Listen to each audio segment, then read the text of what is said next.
You're listening to the Fitzrock Podcast, interviews where we explore the shifts and transitions of life. Here are your hosts, Keith Rock and Don Fitzsimmons. Hello, everybody. Today we're excited to have Anne-Marie Collette with us. Anne-Marie is a coach for women, a keynote speaker, and founder of the Awake in Advance system, which I'm sure we'll hear more about. She's also the co-author of a book, Dreaming Big, Being Bold. Anne-Marie, thank you for being with us. Well, thank you so much, Don and Keith, for inviting me, and thank you for all the people joining us, as I believe we're going to spend some quality time, uplifting, and heart-centered. That's what comes to me. Oh, absolutely. I love that, heart-centered, because we're part of like a community called Heart Connection. So wow, that really good job. Yeah. You hit right on the wire. I had the pleasure of speaking with you a little bit before our conversation, though it was a while back, but you have a fascinating story. Why don't you tell us some about you? Well, what comes up right now that I can share with you is that I'm a student of life. I enjoy learning and growing. As a matter of fact, my life mission is to love, to grow, to inspire, and to serve. And from that, I can say that I love my work as a life coach because I have a chance to work with women leaders who are ready to ignite their life to the next level. Because I think I've been gifted. I believe that we all have our own unique gifts and talents. And one of my gifts is that I can help people to reignite their spark, their divine spark within. Because I believe that once we can tap into this divine spark, that's when we become more alive. That's when we become happier. That's when we become more clear as to who we are, why we are here, and where we are going. That's amazing. I love that. And I know that that's kind of what you based your 6 steps on, right? Yes. So I have a story around these 6 steps and how they came to me. I'm very intuitive and I really tap into the divine connection in order to know what is my next step in life. And I had moved away from my home province. I'm in New Brunswick right now in Canada on the East Coast. And I had moved for 22 years living out west, Canada. And I came back to my home province. This is about 10 years ago. And I was testing, the waters and seeing, where could I attract more clients and serve more. So I was doing energy healing. I was doing life coaching. I was volunteering into schools to bring school peace education, which is also one of my passions, helping kids and educators. So I was stretching myself so thinly that one morning, because I'm a meditator, I meditate every morning. So one morning I said to the divine, I says, okay, I am stretching so thinly. You need to help me. Like, why am I here? What is the focus of my work on the planet? So with my eyes closed, a few seconds later, I heard 6 words. And I'm thinking, wow, this is incredible. So they all start with A. So my signature system is called Awake in Advance. So it's basically going through an awakening. So the first step is, how can we awaken these parts within us that are just so ready to jump out and be awakened? And awaken means in our minds, in our thoughts, in our heart, in our body. It's not only in our work, but also on our personal level. Like, what parts of us are ready to jump out, to be more brought to light? The second step is all about alignment. Because once we are awakened, then we look at, how can I align my mind, my heart, my body my daily activities, my habits, patterns, so that it supports this awakened state that we are. So once we are aligned, awakened, and aligned, the third step is how can we anchor this? And anchor means how can I integrate the whole parts of me into my life? How do I show up to anchor? So once we are awakened, aligned, and anchored in our divine identity of who we are, that's when we become a glow. That's when we shine from the inside out. That's when we no longer have to wear the mask that some of us have on, because we know who we are. We have clarity. We come from a place of courage, of confidence. We have a deeper connection with self, with others, and with the divine. And that's when we can step into the fifth step, which is to advance. And the sixth one is to ascend, to become one. So if I could clarify some things about your steps, because I looked at your website and I looked at your description and I loved so much of what that said. On the first one, awake, the description you have is connect to your soul essence, which I love that, but can you talk more about that? Well, Dawn, it's interesting. Just by giving me back my words, I have goosebumps running everywhere. Like the soul's essence is really, it is the spark that I believe that we all possess within.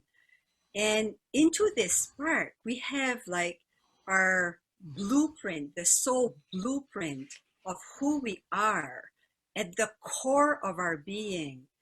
And as we know, when we are born, we're born into a family, and then we go to school, and then society conditions us. And by the time we reach adulthood, oftentimes we have forgotten about who we really are. And that's what I help the women leaders to really, with the tools that I'm using and the resources, to really help them to own this spark again. Because we tend to forget that we are from the divine spark. Yeah, it's just the core of who you are from the very beginning, before all the layers of protection are built up.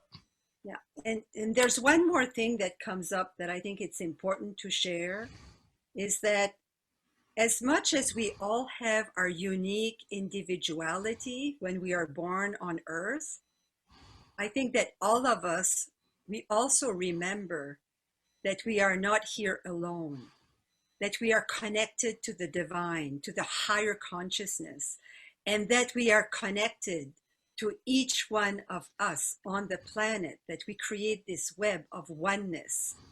And when we can tap into that essence and to really know it and to feel it, that's when we can face anything in life. Like our level of faith just expands to a level, we've heard that when we have faith as big as a seed, a mustard seed, that we can move a mountain, or we can move mountains when we can step into and really embody this essence of who we are. That's amazing. And I'm going to just say a couple more things, and then Keith, I'm going to shut up and let you jump in.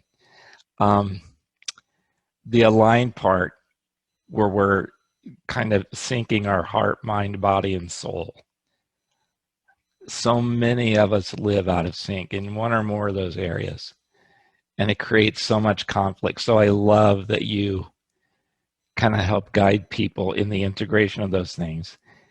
And then you said in the anchor piece, where you feel strong and secure in your new reality, that's where you also establish boundaries. And I assume that's really important as well. Will you talk more about that? Yes, I will talk about that. I find I'm going to speak to women right now because this is where I specialize working with women. Not to say that I haven't worked with some men, but as women and as a woman, I can attest to the fact that we tend to lose ourselves because we are caregivers. Most of us as women, it's very natural for us to just extend to the other one and wanting to serve. So sometimes we do not know where to set boundaries. And how I help women to step into that is to own our voice. And I'm the first one to admit that I had to do a lot of work on that.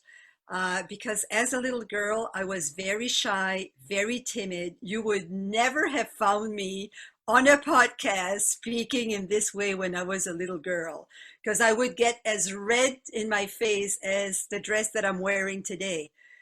And that is something that I wanted to overcome because I knew that that was one of my lessons. I believe that we all have lessons to learn on the planet. And one of my lessons was to own my voice and to put a stake on the ground and say, I'm as important as you are, and I can go move forward with confidence. So when I speak of boundaries, I speak of owning your voice, knowing to discern what is good for you and not so good for you, and have the courage to express it. Boundaries also has to do with self-care, I believe. And again, as women, we tend to forget to give some self-care time every day. And self-care could mean little pauses of 5 minutes here and there where we can do mindful exercises, where we can go outside, even though it's only for 10 minutes, to really smell the fresh air and rejuvenate who we are so that we can come back to whatever we were doing feeling more refreshed and rejuvenated. So boundaries can mean so much to so many people, but this is what comes up for me right now. Has to do with owning your voice so you can speak up when it's time, and the self-care element, which is so, so, so important. There's a song called Awake and Alive, and it kind of reminds me of the whole experience you're describing. So you might check that out by Skillet. You might enjoy it given all your other things. So I love what you're saying about finding your voice. I think that's true of everybody, but I think it is particularly true of women. So if there's a woman out there right now that says, I don't even know what my voice is, like, what are her steps?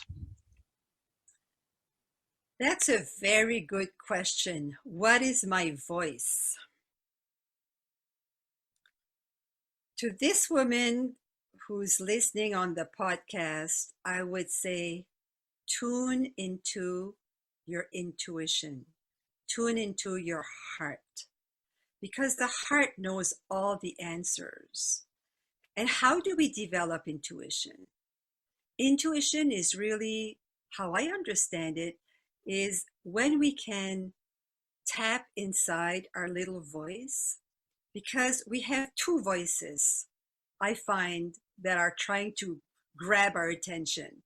We have the voice of our heart or the soul, and we have the voice of our mind, which can be the monkey mind or the chatter mind. And the mind will always try to find reason, to analyze, to compare, to compete, to try to find logic. And oftentimes that can be quite contradictory to what the heart is trying to inspire us to move us forward. So this woman who's listening, who would love to tap into her voice, I would say it's the voice of the soul and the voice of the heart. And to create some quiet moments, I find that when I go in nature or when I speak to other people, when we step into nature and really start walking wherever you are in nature and notice the sounds, the smells, what you see, you will come to a different vibration that's really going to start to help you to connect with this voice. You might be surprised at thoughts that will come up, an emotion that may come up, an inspiration to talk to somebody or go someplace. And I urge you, follow that little voice because there is a gift in it for sure. I love that. I personally believe, to some of the things I've been involved in, that we all have these, what I call tapes, like things in us, especially things that happen to us when we're young or just in life, that, like, whatever they may be, I can never win, I can never do it right, I'm not valuable, whatever those are. So just, if you can, relate it all with the system that you work in, like, how do you overcome those? You kind of talked about that a little, but I mean, there's specific things. You talked about going in nature and all, and that's all good, but is there anything else that you can see to tap, to get away from the, I guess, the devil voice, the voice on the one side that wants to tell us we can't do whatever our voice might tell us to do? Yeah. Well, again, Keith, there's so many different tools, but I'm following my intuition here today, and I believe that whatever comes up is exactly what is needed to be said. And as soon as you started to speak about that, there's two things that came up.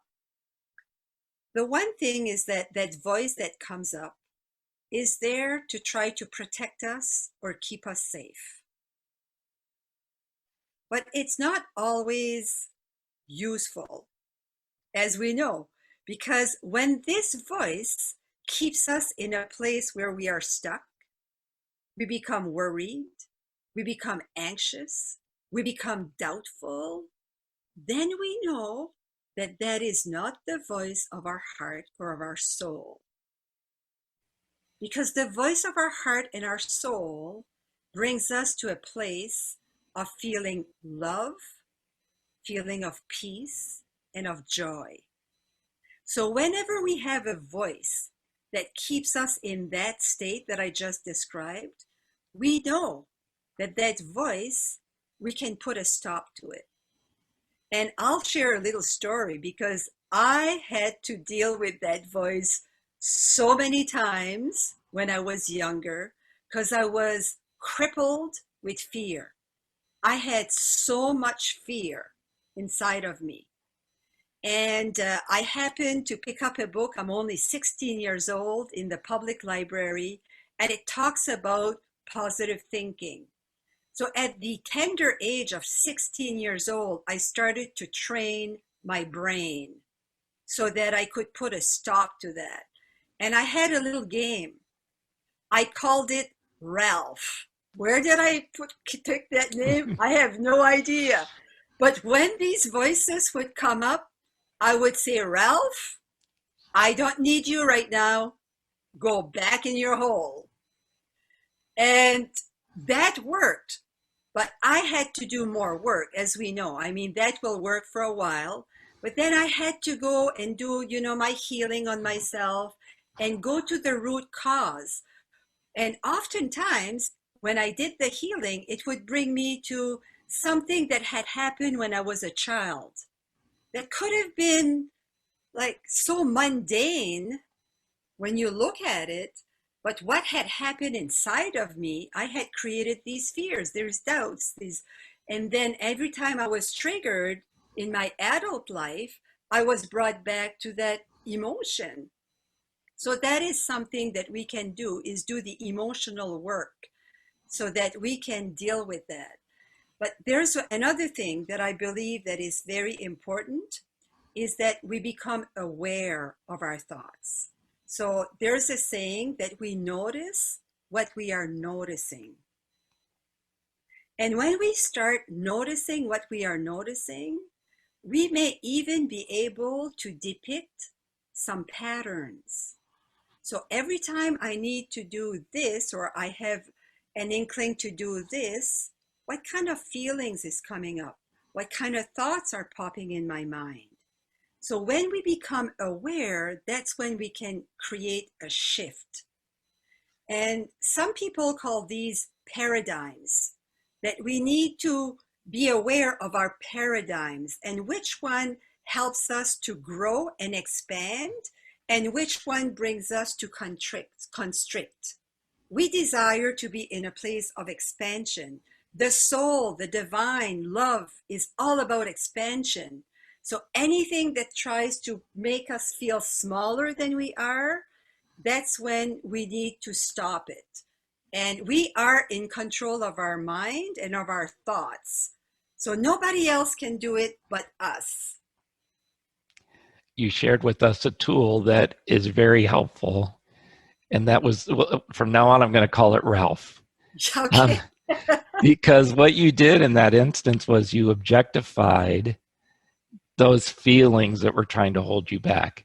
Instead of saying, this is who I am, you kind of separated them from you, realized it was just a part of who you were, and then gave it a name. And by kind of pushing it outside of yourself, you were able to deal with it in a helpful way. And that's great.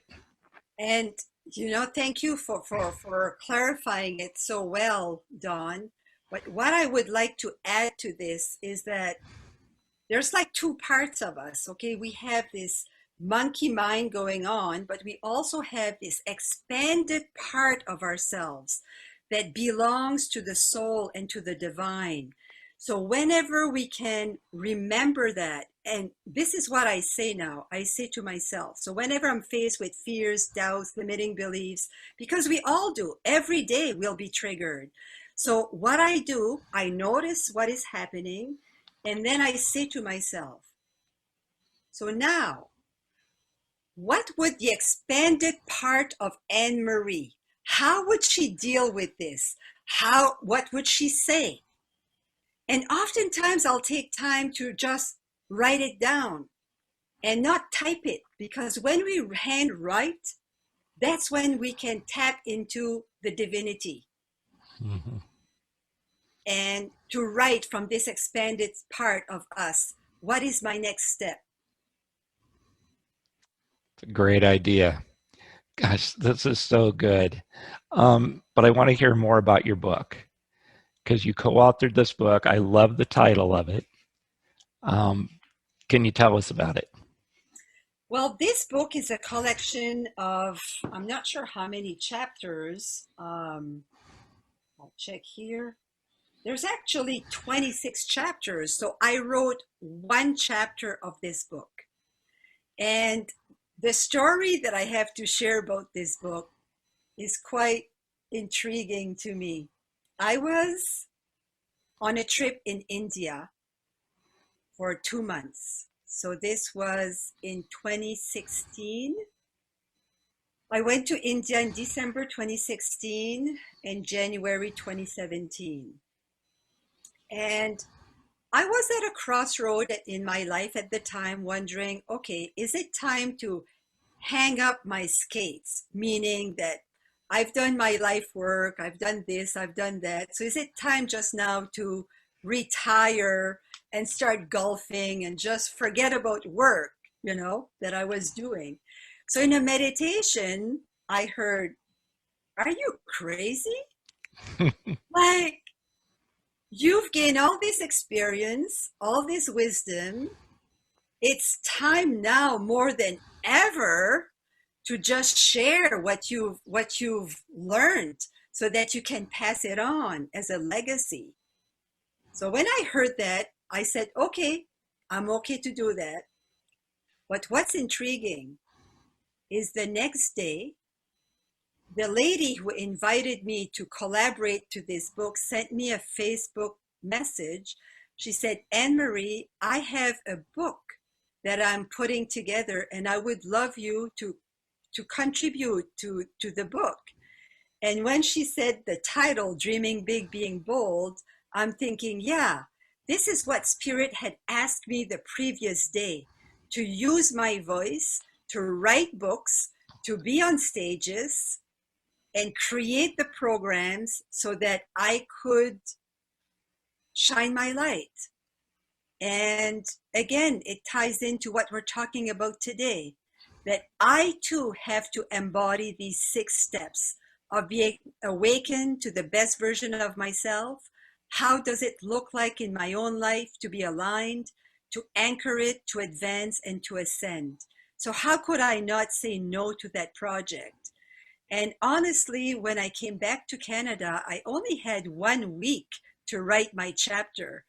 And I had to deal with one of my biggest fears, or my biggest hang up, I can say, that what used to keep me paralyzed from advancing, and it is to be attached to perfection. Mm-hmm. That was the lesson that I needed, because she gave me 1 week to submit the manuscript. So I sat in front of my computer and I said to Spirit, we're in it together, and whatever was coming out was coming out.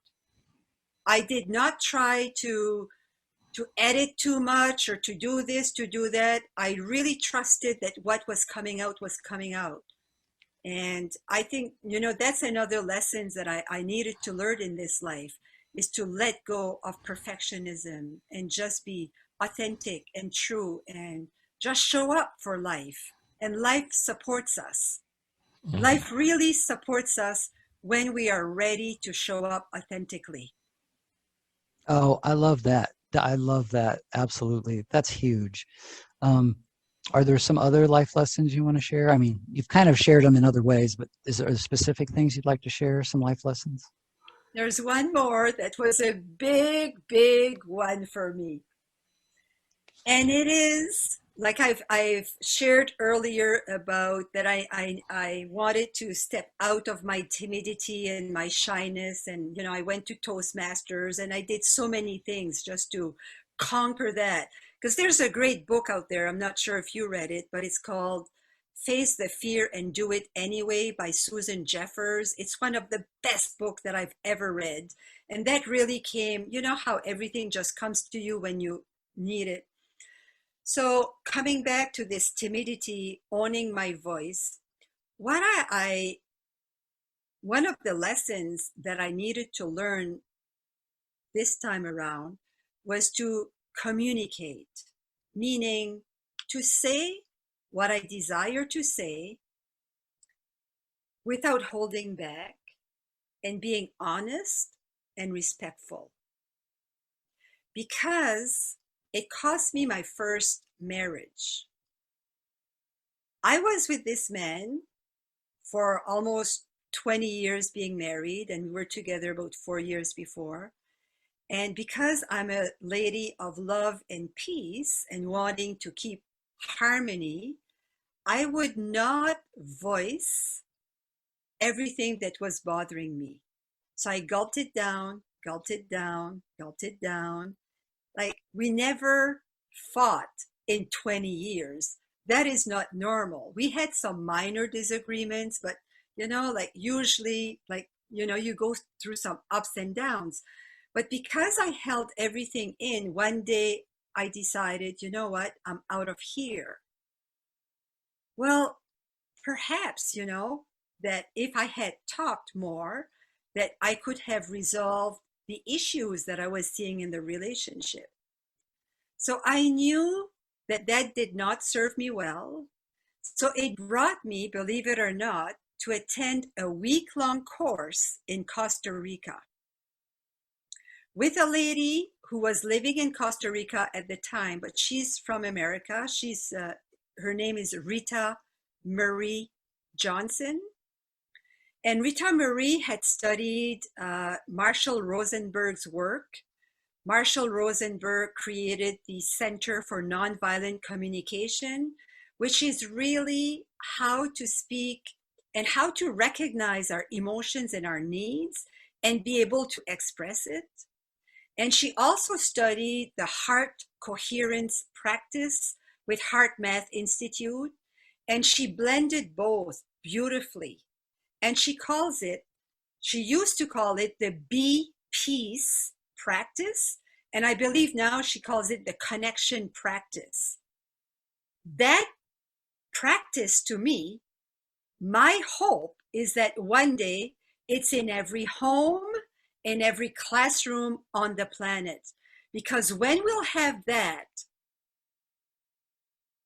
practice embedded in our homes and in our classrooms, we will know what love is. We will know how to love each other better. And we will know how to practice peace at the purest level. So I went and studied with her for a full week. And I'm telling you, Don and Keith and all listeners, it was as if it was a foreign language for me, because I had delved a little bit into how to communicate more effectively, expressing my emotions, my feelings, and needs, but not at the depth that she was teaching us. It took me over a year to try to absorb all this information, and not absorb it here, but put it into practice. And it was difficult because I wasn't used to it. But then I went and studied even more with her in the States. And now this is a course that I love to teach on communication. And I'll always remember the first time that I taught this course. There's a lady who came to the course and she said, you know, this is going to break it or make it. And I said, what do you mean? And she was struggling with her husband big time. She said, you know what? This is my last hope that I can learn to do something here that's going to help to shift our marriage, the way we communicate, the way we interact with each other. So we did some exercises and I taught them a little bit about the course because it's a 12-hour course. And she went back home and she started to practice a little bit what she had learned. And when she came back the second week, I noticed she had a different glow and her energy was more peaceful. And when she opened her mouth, she says, I could not wait to get here to tell you, I'm not sure what is happening, but my husband is opening up and he's talking. And so, as we know, when one shift in a relationship, it also affects the other one, even though the other one was not taking the course and they're still together today. So, when we can express our emotions, and oftentimes we're not taught on how to expressing our needs.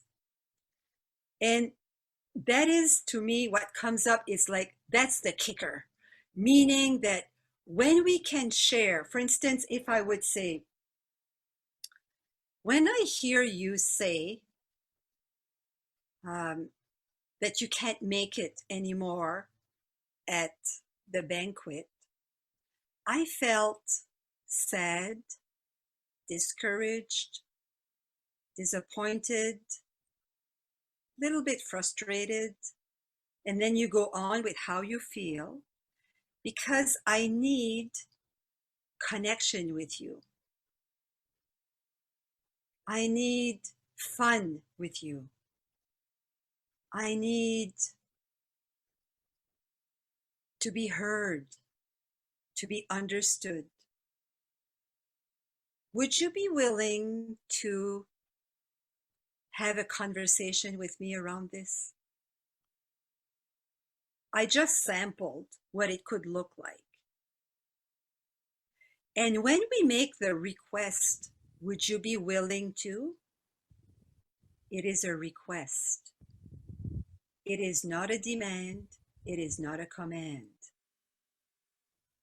So it's up to the other person to decide if they're willing or not.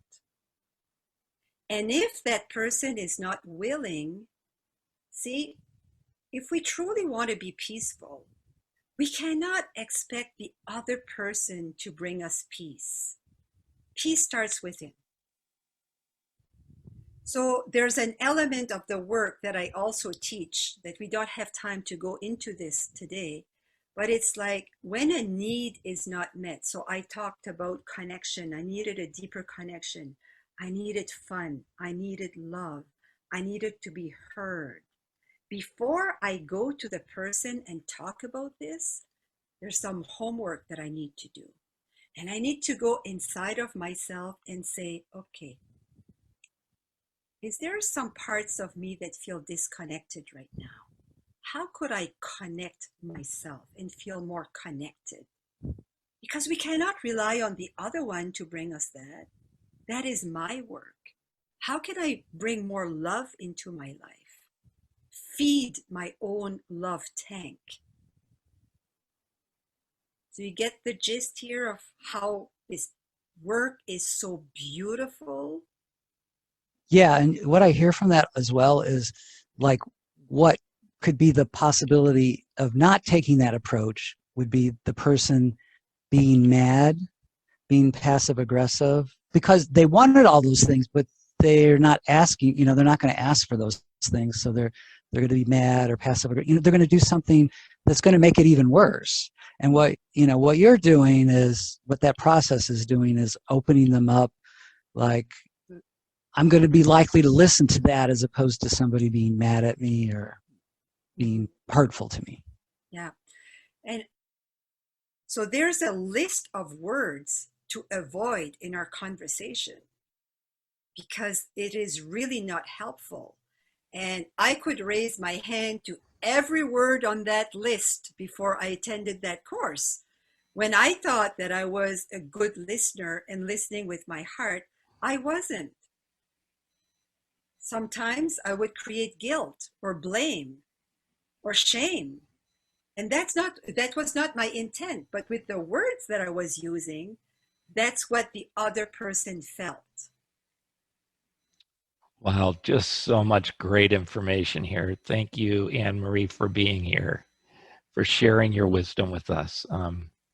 Wow, just really good. How can people contact you? They can contact me. I have my email address, so I'll give it out.